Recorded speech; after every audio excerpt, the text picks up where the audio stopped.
tous, j'espère que vous portez bien. Donc je vous souhaite la bienvenue dans toutes mes vidéos catch. Donc là, c'est une vidéo un petit peu spéciale car je vais faire un tout nouveau concept sur ma chaîne là. Donc je ne vais pas parler de pay-per-view là, de pronostic pay-per-view, je vais parler d'une superstar, voilà, d'une superstar entre autres de Seth freaking Rollins, voilà. Donc là, je vais faire un petit classement des 15 meilleurs selon moi, de ces 15 meilleurs au moment à la WWE, voilà. Donc voilà, c'est un tout nouveau concept, hein. Donc à la fin de la vidéo, une fois que la vidéo sera mise en ligne, n'hésitez pas à me dire qu'est-ce que vous en pensez, tout ça, si je dois faire plus de vidéos dans ce genre-là. Donc voilà, n'hésitez pas surtout voilà, à me le dire en commentaire, voilà, ça me ferait plaisir. Donc, également si vous likez, voilà, tout ça. Donc voilà, sans plus attendre, bah, je vais me lancer dans le vif du sujet. Donc voilà, comme je l'ai dit précédemment, j'ai sélectionné 15 moments clés dans la carrière de Seth Rollins, selon moi, donc que je vais vous dire, que je vais vous dire tout de suite là. Donc voilà, il y a des moments où je vais faire bref et d'autres moments où je parle un petit peu du concept, de la rivalité, tout ça qui entoure ce moment-là. Donc voilà, sans plus attendre, bah, je vais commencer par le premier moment. Alors, le premier moment, c'est le moment quand il devient champion de la NXT en gagnant un tournoi en juillet 2012, si ma mémoire est bonne, face à G-Normal. Voilà, il bat G-Normal, comme par hasard, il affronte G-Normal lors du dernier Raw là, pour le titre de champion de poids lourd. Donc voilà, mais en 2012, ces deux hommes-là se faisaient déjà face. Voilà, dans un match que je ne l'ai pas vu, je ne peux pas vous dire si c'était très bon ou pas. Donc voilà, mais bon, je pense qu'à l'époque, bon, dit normal n'était pas terrible. Seth Rollins c'était bon, je pense, à l'époque déjà. Bon, Seth Rollins a toujours été un bon catcheur, hein, voilà, faut pas non plus, faut l'avouer, il faut pas se mentir. Seth Rollins a toujours été un excellent catcheur. Donc je pense que le match était peut-être intéressant. J'en dis pas plus. Donc voilà, je vais faire bref, hein, Seth Rollins a gagné a été le premier champion NXT d'histoire, puis voilà. Il perdra le titre de la NXT en novembre 2012 face à un certain Biggie Langston, ensuite qu'on appellera Biggie. Ensuite, voilà. Le deuxième moment. Moment 2, son début avec le Shield. Eh oui, on est en novembre 2012, Survivor Series 2012 a lieu. Je trouve que le pay-per-view était pas mal. Voilà, on a eu un bon Team Ziggler contre Team Orton notamment. Voilà, Ziggler avait battu Orton dans ce match-là. Voilà, on a eu des bons matchs. Sheamus, Big Show, tout ça, c'était pas mal. Et là, on arrive au main event. Le main event. On a John Cena, Ryback et le champion du monde, CM Punk. CM Punk est déjà dans un règne de légende, hein. Ça fait déjà un an auparavant, il est devenu champion de la WWE en battant Del Rio sur la série 2011. Et là, un an plus tard, il est toujours champion. Donc, un règne tout simplement mémorable. Donc, là, il a vraiment du pas sur la planche car il a le visage de la WWE en face de lui, plus la superstar montante, hein, Ryback. Donc voilà, c'est tout un match, c'est-à-dire tout un match de piège pour CM Punk. Voilà, donc on arrive à la fin du match et là on voit trois hommes qui arrivent du public, voilà. C'était des agents de sécurité, ils étaient habillés en agents de sécurité, tout ça. Et là ils s'attaquent Ryback directement, donc on comprend pas trop pourquoi ils s'en prennent à Ryback. Et là, ils font un triple powerbomb à Ryback à travers les tables de commentateurs. On ne comprend pas du tout. Ensuite, c'est un peu qui fait tomber sur John Cena. 1, 2, 3. Voilà. Ces trois hommes qu'on ne connaît pas du tout leur identité. Enfin, à part si on suivait la NXT, on connaissait qui ils étaient. Mais moi, personnellement, à l'époque, je ne suivais pas la NXT. Donc, je ne savais pas qui ils étaient, ces trois hommes-là. Après, voilà, ils se sont présentés en tant que le Shield, Seth Rollins, Dean Ambrose et Roman Reigns. Voilà, pour ces trois-là. Et voilà, ils se surnomment un petit peu comme le bouclier de la justice, hein. Voilà, ils sont là pour régner la justice, tout ça. Mais après, après, c'était un petit peu leur justice à eux, quoi. Voilà, comme c'était heal, tout ça. Leur justice à eux était de s'en prendre à Ryback, voilà. De s'en prendre au top face, hein, j'ai envie de dire, de la WWE. Voilà, voilà, dans un premier temps, on pensait que CM Punk n'avait rien à voir avec ces trois hommes-là. Puis finalement, dans les semaines à venir, on comprendra mieux que voilà, Paul Heyman et CM Punk étaient deux mèches avec le Shield, voilà, tout ça. Donc après, toute une histoire a lieu avec ça. Mais bon, je ne vais pas en parler de plus. Voilà, on est là plus pour parler de Seth Rollins que du Shield en tout temps. Voilà, on est plus là pour parler de Seth Rollins. Donc ensuite, je parle du troisième moment, mais là aussi, ça va avoir lieu avec le Shield. Hein, voilà. Seth Rollins va être couronné pour la première fois de sa carrière dans le roster principal champion, et oui, champion par équipe, entre autres avec Roman Reigns. Ce sera Extreme Rules 2013. D'ailleurs, Extreme Rules 2013, ce sera le premier pay-per-view où le Shield va avoir des ceintures. Hein, on va aller ouvrir les ceintures. Dean Ambrose va devenir champion des États-Unis en battant Kofi Kingston, et puis Roman Reigns et Seth Rollins vont battre Team Endo, Kane et Daniel Bryan, voilà, à Extreme Rules 2013, voilà. Donc voilà, rien d'autre à dire de plus, voilà, si ce n'est leur premier titre, si ce n'est le premier titre de Seth Rollins dans le roster principal en 2013 à Extreme Rules, voilà. Ensuite, le quatrième fait de carrière de Seth Rollins, on va dire ça comme ça. On va faire un gros zoom en avant. Cette fois-ci, on va aller en 2014. Et la fameuse trahison. Ah la vache, la fameuse trahison du Shield. Alors là, c'était un gros film marquant. Hein. Pas que de la carrière de Seth Rollins, mais également un film marquant de l'histoire de la WWE. Car le Shield, c'était pendant 2 ans, de 2012 à 2014, c'était l'équipe phare de la WWE. Quoi. Ils dominaient tout sur leur passage, ils battaient tout le monde. Ils avaient fait un face turn en début d'année 2014. Et là, boum, Seth Rollins qui trahit le Shield. Surtout que le Shield était en mode de domination totale. Hein. Ils avaient obtenu l'évolution à Extreme Rules et à Payback. Voilà. Et puis plus tôt dans la soirée, enfin avant que Seth Rollins ne trahisse ses frères du Shield, et plus tôt dans la soirée, en segment d'ouverture, on a Batista qui quitte carrément la WWE. Voilà. Donc du coup, Randy Orton et Triple H étaient carrément en minorité, carrément. Ils ne savaient plus quoi faire, tout ça. Il fallait trouver un autre truc, quoi, un autre plan. Voilà. Et finalement, comme Triple H disait, il y a toujours un plan B. Et là, bam, Seth Rollins qui fait un coup de chaise à Roman Reigns. Et ensuite, Dean Ambrose choqué carrément. Et ensuite, va se prendre également une série de coups de chaise. Donc, franchement, c'était assez terrible comme moment. C'était assez choquant de voir Seth Rollins trahir ses frères du Shield. Et puis après, Seth Rollins va carrément donner la chaise à Randy Orton pour que Randy Orton démolit à son tour Roman Reigns et Dean Ambrose. Voilà, une image de choc avec Seth Rollins, avec Triple H et Randy Orton. Franchement, moi, j'en revenais pas du tout à l'époque. J'étais grave surpris de voir ça. Seth Rollins avec Triple H et Randy Orton. Seth Rollins venait de trahir littéralement le Shield. Il venait mettre, il a mis fin un terme au Shield. Voilà. Donc voilà, c'était assez choquant. Ensuite, cinquième fait marquant de la carrière de Seth Rollins, quelques mois plus tard, carrément un mois je crois, 1 ou 2 mois plus tard, il gagne la mallette Money in the Bank. Voilà. Seth Rollins qui est acclamé comme le futur de la WWE, voilà.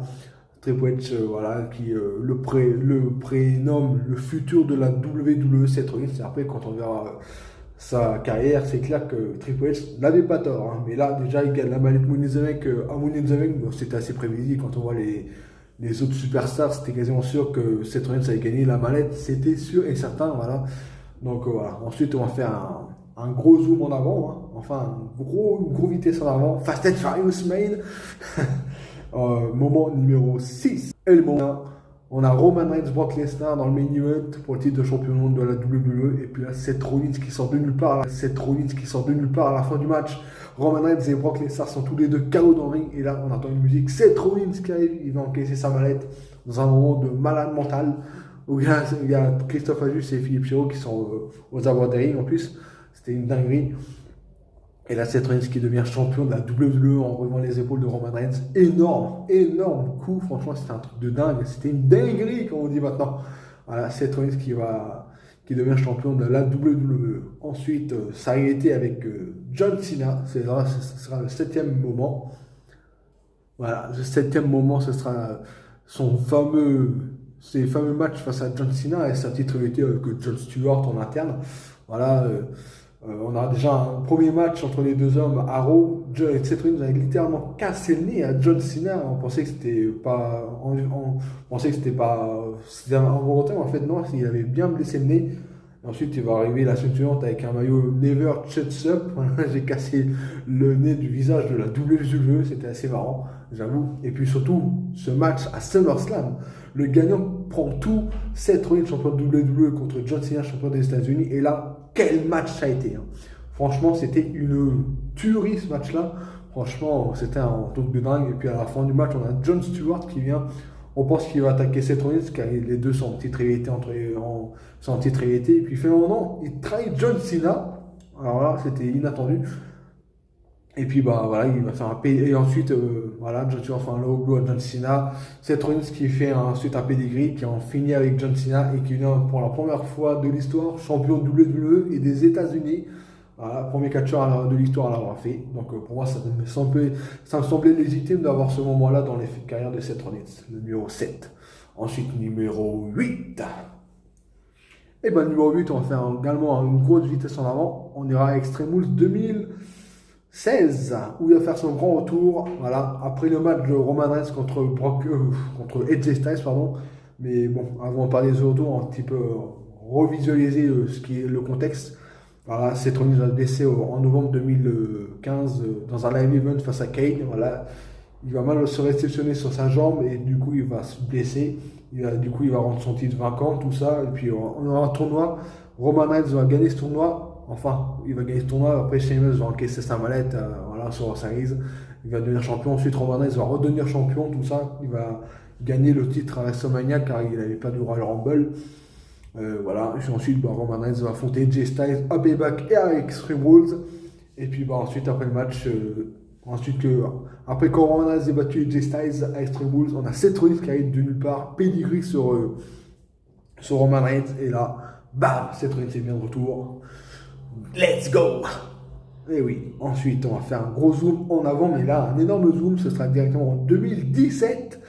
Et oui, le numéro 9, si je me trompe bien, le numéro 9, ce sera le match entre Seth Rollins et Triple H.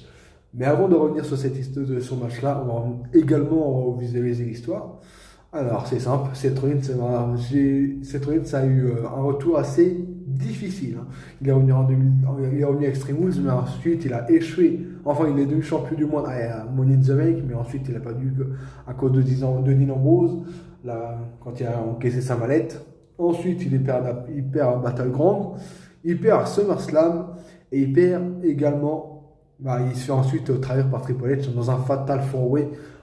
Voilà, Seth Rollins contre Roman Reigns, contre Kevin Owens, contre Big Cass dans un Fatal 4-Way élimination. Voilà, puisque Finn Balor étant blessé, il a dû mettre son titre vacant, tout ça, il a dû redonner son titre. Donc du coup, voilà, on a un Fatal 4-Way entre ces quatre-là à élimination. Et puis là, Big Cass se fait éliminer. Triple H qui arrive ensuite pour s'en prendre à Roman Reigns et faire un pedigree pour donner l'élimination pour que Seth Rollins fasse tomber sur Roman Reigns. Voilà. Ensuite, Triple H qui vient dans le ring pour, on pense, s'en prendre à Kevin Owens. Et finalement, Triple H, ce malade mental qui trahit carrément Seth Rollins. Voilà. On était tous étonnés de voir ça également. Franchement, c'était assez choquant de voir ça. La trahison de Triple H sur Seth Rollins. Et donc, cette trahison équivalue à un face turn de Seth Rollins par le futur ensuite. Voilà. Mais franchement, sur le moment-là, c'était un truc de dingue. Hein. Triple H qui donne littéralement le titre universel à Kevin Owens. C'était vraiment un gros moment assez choquant. Franchement, c'était assez chaud à voir. Et franchement, ouais. Et puis, du coup, on a ce match-là à WrestleMania. Voilà. Triple H qui avait fait son retour lors d'un Raw pour faire perdre Seth Rollins face à Sami Zayn. Et donc, du coup, Seth Rollins ne participait pas au Royal Rumble. Voilà, il a fait quand même une petite apparition à NXT dans un pay-per-view NXT dirigé par Triple H. Voilà, Seth Rollins a littéralement pété un câble et puis il s'est fait virer de la NXT par la sécurité, tout ça. Voilà, c'était assez dingue ce moment-là, c'était assez dingue. Et puis là, on arrive à l'histoire. Seth Rollins s'est blessé en plus car Samoa Joe avait fait ses débuts aussi quelques semaines après à Raw en février 2017. Voilà, il avait attaqué Seth Rollins et le blessé, tout ça. Donc du coup, on ne savait pas si Seth Rollins allait participer à WrestleMania. Et finalement aussi, il sera bien à WrestleMania avec une jambe à moitié cassée. En plus, ce match, c'était un match non sanctionné par la WWE. Donc du coup, Triple H, il pouvait faire carrément ce qu'il veut. Cérébral assassin, il pouvait carrément littéralement casser la jambe à Seth Rollins, le blesser. Voilà, la WWE ne lui adhérait à rien du tout. Voilà. Donc, du coup, Seth Rollins battra comme c'est Triple H, il deviendra le King Slayer, voilà, dans un moment énorme. Ensuite, le numéro 10, 10. Le numéro 10, ce sera sa réunion avec le Shield. Sierra Hotel India et Colima Delta en 2017. Ouais, et oui, en octobre, je crois, 2017 ou en novembre, les trois hommes se réunissent, voilà, pour faire face au Miss Tourage, entre autres. Voilà. Mais avant ça, il y aura déjà une réunion entre Ambrose et Rollins. Voilà, ils vont se réunir, ils vont devenir champions par équipe ensemble même. Et voilà, ensuite, ils vont être en rivalité avec le Bar, notamment avec le Miss Tourage, tout ça. Avec Kane également, Strowman, il y aura pas mal de rivalités face au Shield. Voilà.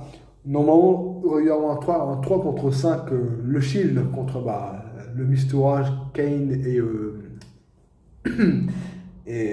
non, même pas le Miss Tourage, je dis des bêtises. Le Miz, Sheamus, Cesaro, Kane et Strowman à TLC contre le Shield, mais Roman Reigns n'était pas à combat, donc du coup, c'est Kurt Angle qui a pris la place. Et victoire du Shield, enfin, du Shield renouvelé, on va dire. Voilà. Donc voilà. Et puis, voilà. Ensuite, prochain moment, numéro 11. Alors, numéro 11, on va faire une grosse vitesse en avant. Là.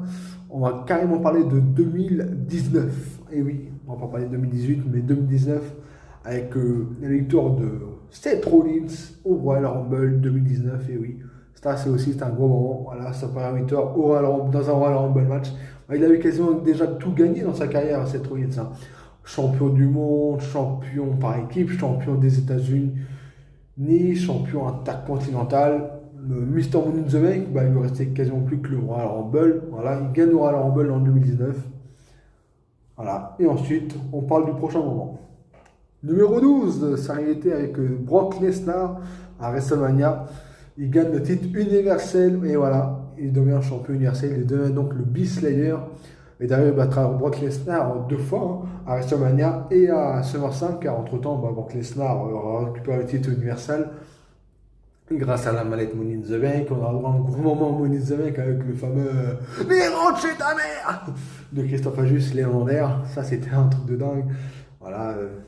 Et puis Lesnar encaisse sa mallette à Extreme Rules. Voilà, en battant Seth Rollins. Et puis Seth Rollins prendra sa revanche à Extreme Rules 2019, SummerSlam 2019, pardon. Voilà. Ensuite, on va rester en 2019. On va parler du heel turn de Seth Rollins cette fois-ci. Le numéro 13, le heel turn de Seth Rollins. Voilà. Alors, c'était simple. Hein, il avait perdu son titre universel déjà face au Finn à Crown Jewel. Ensuite, il était mêlé à la réalité. Du coup, NXT, Raw, SmackDown au Survivor Series. Et puis, Raw se sont fait littéralement laminer par NXT. Franchement, ils se sont fait laminer par NXT et SmackDown. Puisque Raw aura gagné qu'un seul match lors de ce Survivor Series là. Et c'est pas le match où Seth Rollins a été impliqué. Voilà, NXT a gagné 4 matchs, SmackDown 2 matchs et Raw un seul match. Donc du coup, le lendemain à Raw, Seth Rollins a convoqué toutes les superstars pour se plaindre un petit peu, tout ça. Pour dire que c'était un petit peu l'avantage de se faire battre, tout ça. On s'est fait laminer, tout ça, donc il va se plaindre un petit peu. Ensuite, la plupart des superstars vont s'en aller, tout simplement, voilà. Et Kevin Owens, lui, va rester dans le ring, voilà. Et donc, du coup, c'est là un petit peu, on va dire, le début du turn de Seth Rollins, hein, voilà. Seth Rollins va fuir devant Owens, tout ça. Et là où le turn de Seth Rollins va prendre, va s'officialiser, j'ai envie de dire, ce sera la semaine suivante, où Kevin Owens va se faire attaquer par les Authors of Pain, voilà. Kevin Owens va ensuite, essayer de suivre les Authors of Pain, tout ça, dans les vestiaires, tout ça, et là on va avoir une voiture noire, un gros 4x4 noir, je sais pas quoi. Il va ouvrir le coffre, il va s'en prendre au leader du Author of Pain. Et voilà, il disait que c'était Seth Rollins le leader, tout ça. Et finalement, il avait bel et bien raison. Il va essayer de s'en prendre à Seth Rollins. Et finalement, le Author of Pain arrive, tout ça. Et bam, il va se faire attaquer. Et puis, Seth Rollins qui sort du coffre du 4x4. Hein. Voilà, nous, personne, voilà, on ne savait pas si c'était qui l'homme qui était caché dans le 4x4, tout ça. Qui a été de dos, c'était noir, tout ça, on ne savait pas. Puis là, l'homme enlève sa capuche et là on voit Seth Rollins. Voilà. Seth Rollins qui venait de tourner le dos à l'univers de la WWE, donc c'était assez incroyable. Voilà. Ensuite, on va avoir un petit moment au micro, là, un petit segment au micro de Seth Rollins avec les Author of Pain, tout ça. Il va expliquer ses actions, tout ça. Il va se proclamer le Monday Night Messiah, tout ça. Voilà. Ensuite, on aura Murphy qui va rejoindre le groupe, tout ça. Et puis, bah, ils vont devenir champions par équipe. Voilà. Donc, après, voilà, je vais pas trop parler de son rôle en tant que Monday Night Messiah, car je ne l'ai pas trouvé si ouf que ça. En plus, il va pas dans WrestleMania face à Kevin Owens, il va pas devenir champion du monde. Et puis, c'était dans un contexte assez compliqué avec le Covid, tout ça, et sa ville. Donc, voilà, je vais pas trop parler de là-dessus, du Monday Night Messiah, car j'ai pas trouvé ça ouf, quoi. J'ai pas trouvé très, très intéressant. Le match entre Rey Mysterio à Extreme Rules, œil contre œil, tout ça, ça a été avec les Mysterio, j'ai pas trop aimé finalement. Ouais. Donc du coup, j'ai passé au numéro 14.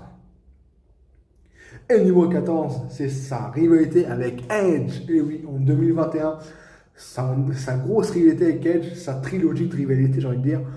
SummerSlam, SmackDown, au Madison Square Garden de New York. Madison Square Garden de New York, excusez-moi si je le dis mal. Et à Crown Jewel, voilà. Franchement, c'était une réalité énorme. Tout a commencé à Money in the Bank 2021. Edge affrontait Roman Reigns pour le titre universel. Et puis bon, en fin de match, bah, l'arbitre KO, tout ça, tout le monde est KO. Edge est prêt à en finir, je crois. Et puis là, boum, Seth Rollins qui arrive et s'en prend à Edge. Voilà. Je crois qu'on a le droit à une petite face-à-face entre Rollins et Roman Reigns en ring. Et puis il va s'en prendre à Edge, tout ça. Donc, ouais. Et là, tout a commencé là. Alors, Money in the Bank 2021. Voilà. Et donc, du coup, bah, après, ça va partir en cacahuète. Seth Rollins va littéralement s'inviter à sécher Edge. Voilà, c'était assez dingue.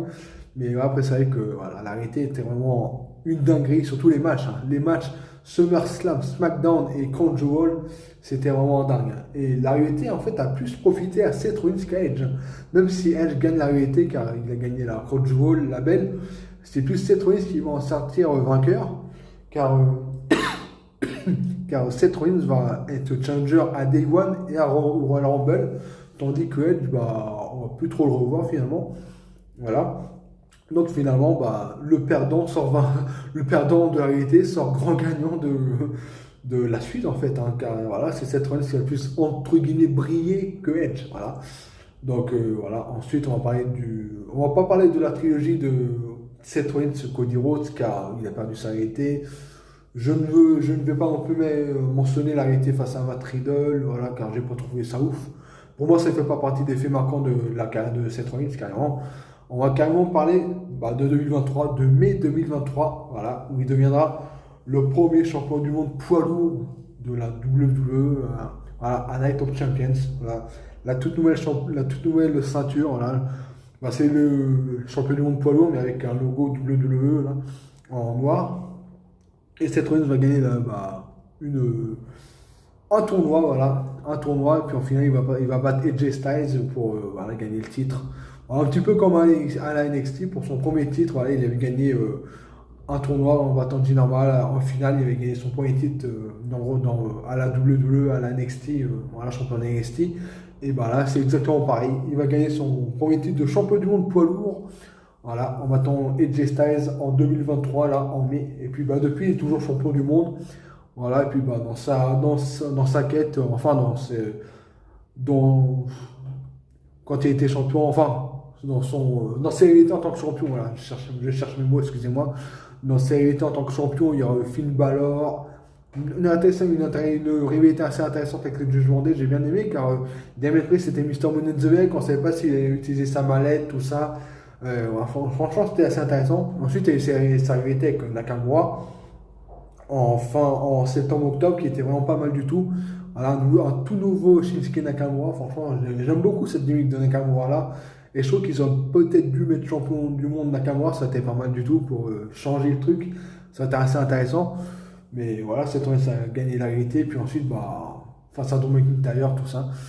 Et puis bah là, Seth Rollins a affronté Jinder Mahal lors du dernier Raw et puis a battu Jinder Mahal, mais surtout Seth Rollins est blessé et ça, c'est inquiétant. J'en parlais tout de suite. Donc ouais, Seth Rollins blessé. Et puis je vois, franchement, il y a des choses qui me plaisent pas sur les réseaux sociaux. Ça se moque de la blessure de Seth Rollins, tout ça. Franchement, c'est du manque de respect, hein. Franchement, les gars, c'est que du catch. On peut aimer nos superstars, on peut les détester, mais là, de se moquer des superstars qui sont blessés, franchement, je trouve ça lamentable. Je trouve ça indécent, c'est dégueulasse. Voilà. Moi, personnellement, j'aime pas Roman Reigns et je vais pas me moquer s'il se blesse, hein. Ça se fait pas du tout. Pareil pour Becky Lynch, que j'aime pas du tout. Je vais pas me moquer si elle se blesse, tout ça, un truc comme ça se fait pas, quoi. C'est des choses qui sont pas. Donc après, moi, je trouve qu'il y a des gens qui prennent pas assez de recul sur ça, voilà. Donc c'est un peu dommage de se moquer d'une superstar qui est blessée. Franchement, c'est indécent, surtout que Seth Rollins a tellement donné pour cette entreprise, hein. Voilà, les matchs, les rivalités, tout ça, franchement, il donne tout pour cette entreprise. Et puis bah là, bah, on a peur pour son annonce. Allez, il va faire une annonce à haut. On a peur qu'il rende le titre. Mais franchement, voir des gens qui se moquent de Seth Rollins parce qu'il n'avait pas tenu le ring, tout ça, il est blessé, tout ça. Franchement, je trouve ça un peu ridicule, indécent. Franchement, c'est très limite. Et c'est pas dit d'un fan de catch. Voilà. Un fan de catch, ça doit supporter sa superstar, tout ça. Voilà. On est là, on est fan de catch, tout ça. On est là pour kiffer, on n'est pas là pour se moquer des blessures, tout ça. Franchement, je trouve ça assez bas, assez moyen. Donc voilà. Restons fans de catch et respectons les catcheurs. Voilà. On peut les aimer, on peut les huer, mais on ne peut pas les se moquer d'eux quand ils sont blessés. Voilà. Voilà, c'était mon petit paragraphe là-dessus, mon petit mot sur ce moment-là, que je trouve ça assez pathétique. Voilà. Donc on va, bah, c'était tout pour moi, hein. J'espère que Seth Rollins va pouvoir s'en remettre de sa blessure, car franchement j'ai un peu peur. Bah, je vais faire du coup un petit résumé du coup, de mes moments. J'aime bien faire un petit résumé en fin de vidéo comme ça. Donc du coup, les 15 meilleurs moments de Seth Rollins, en 2012, il gagne le titre de NXT. Ensuite, deuxième moment, il arrive dans le Shield. Enfin, ils font ses débuts dans le Shield sur SummerSlam 2012. Il gagne les titres par équipe à Extreme Rules 2013. Il y a la trahison à Raw 2014 après Payback. Il gagne la manette Money in the Bank en 2014. Il devient champion du monde de la WWE à WrestleMania 31. Sa rivalité face à John Cena, il devient champion WWE des États-Unis à SummerSlam. Il fait son grand retour à Extreme Rules 2016. Il affronte Triple H et il bat Triple H à WrestleMania 31. Il gagne le roi. Alors, son retour avec le Shield en 2018. Il gagne le Royal Rumble en 2019. Sa victoire, sa rivalité gagnée face à Brock Lesnar en 2019. Son turn en 2019 également. Sa rivalité face à Edge en 2021. Et donc son titre de champion du monde poids lourd en 2023. Voilà pour moi les 15 meilleurs moments de Seth Rollins, hein. N'hésitez pas à dire en commentaire quels sont vos 15 meilleurs moments de Seth Rollins. Mais je pense que les 15 moments que j'ai cités, je pense qu'il y en a beaucoup qui vont peut-être les citer aussi. Donc voilà, n'hésitez pas également en commentaire à me dire si cette vidéo vous a plu ou pas. Si vous voudrez que je fasse plus de concepts comme ça, où je cite un catcheur, c'est 15 meilleurs moments du catcheur, tout ça. Voilà, ça changera un petit peu des pronostics de pay-per-view. Donc dites-moi en commentaire si vous avez aimé ce concept-là. Et si vous voulez que je fasse plus de vidéos de ce type-là. Donc voilà. C'était tout pour moi. Voilà. Et je vous remercie si de vos likes, si vous likez, commentez tout ça. Je vous remercie d'avance et je vous souhaite une agréable fin de journée. Voilà. À bientôt les fans de catch. Salut.